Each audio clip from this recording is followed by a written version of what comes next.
Lo otro es esto, el tema de la vía red terciaria, que es lo que nos ocupa. Ya aquí la senadora Nora García ha dado unas cifras, voy a insistir en algunas como para redondear la intervención. Son 142.000 kilómetros de red terciaria y apenas el 6% pavimentado. Eso es increíble.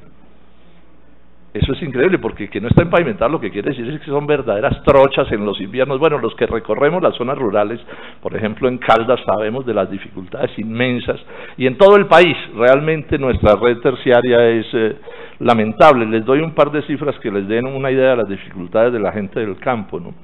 El promedio en Colombia de tiempo de desplazamiento de la finca a la cabecera municipal, no a la capital, a la cabecera municipal, el promedio es de 5.3 horas. Ahora, esta cifra tiene alguna distorsión porque están incluidas zonas que son muy remotas y muy atrasadas, digamos, y eso genera una cierta pues desviación, pero no deja de ser ilustrativo, más de 5 horas para llegar de la finca a la cabecera municipal. Pero entonces se las voy a precisar porque los veo haciendo caras. Estas son cifras de un estudio de Juan Camilo Restrepo, distinguido dirigente del Partido Conservador, entre otras cosas, para que le demos fe. Si se mira por departamentos, pues ya anticipé, cambian un poco las cosas, pero siguen siendo graves. Meta, 4.8 horas, Nariño, 3.7, Cauca, 2.5, son los promedios. Estamos hablando de unas condiciones lamentables, pero es que claro, si no están ni pavimentadas, etcétera, pues bueno, y vemos películas, videos de unas cosas, no sé, en el Chocó, en ciertos sitios, en Tumaco, en esos lados, que son unas cosas realmente espantosas. Bueno, pero además el plan último, el doctor Santos al respecto, el plan 50-51, también lo mencionó la senadora Nora, es increíble, pero es un plan que plantearon en febrero del 2017, o sea, ya iba saliendo, ¿sí? Y entonces se le ocurrió pues hacer un plan sobre esto, para mejorar, no para hacer, porque hay muchas zonas que no es que las tengan malas, sino que no tienen. 2.500 kilómetros, mejorar, ese era el gran plan. Ese es el 1.79% de la red terciaria. O sea, estamos hablando de planes ridículamente pequeños. Bueno, pero si además comparamos con el mundo y con América Latina, no me voy a poner a dar las cifras, aquí las tengo. Colombia es uno de los países peor dotado de infraestructura vial del mundo y de América Latina. En el concierto de países semejantes a nosotros nos da supremamente mal. Y si llegáramos a hablar de ferrocarriles o llegáramos a hablar de transporte fluvial o de transporte marítimo, ese es otro desastre.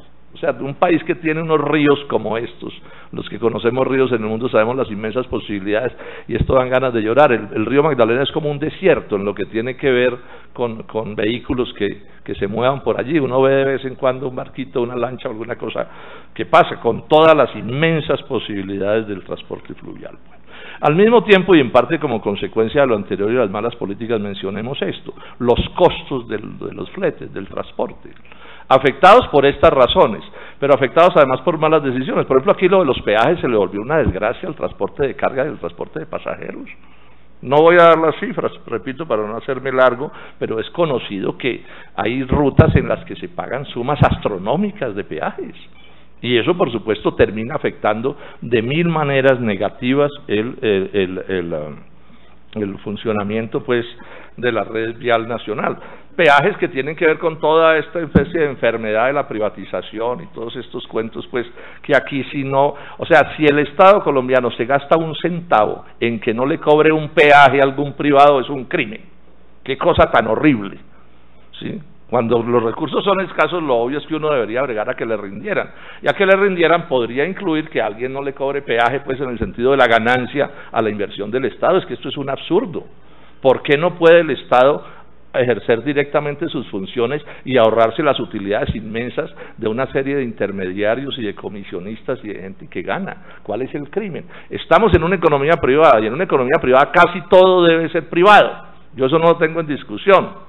En una economía de mercado las cosas son así, pero que todo, absolutamente todo, pues bueno, esa es parte de la tragedia nacional, ese es parte del problema de los costos de los fletes, que además nos llevan a otras cosas. Toda esta política de privatización, las famosas 4G que cacarean tanto, fletes de combustibles del orden, con impuestos del orden del 30%, eso es confiscatorio. Con esta nueva reforma tributaria van a pagar menos impuestos por sus ganancias las transnacionales que operen en Colombia, para poner un ejemplo, que lo que paga el ciudadano cuando en fletes, cuando por ejemplo compra una panela. Eso es inaudito, pero está pasando en Colombia. Y en la reforma tributaria han señalado a los transportadores, les van a clavar IVA pues a cualquier cosa que faltara, afectando nuevamente el transporte y nuevamente afectando el agro, porque yo sé que esto de la red terciaria tiene que ver mucho con nuestra preocupación por el agro, pero es que todo esto al final lo termina pagando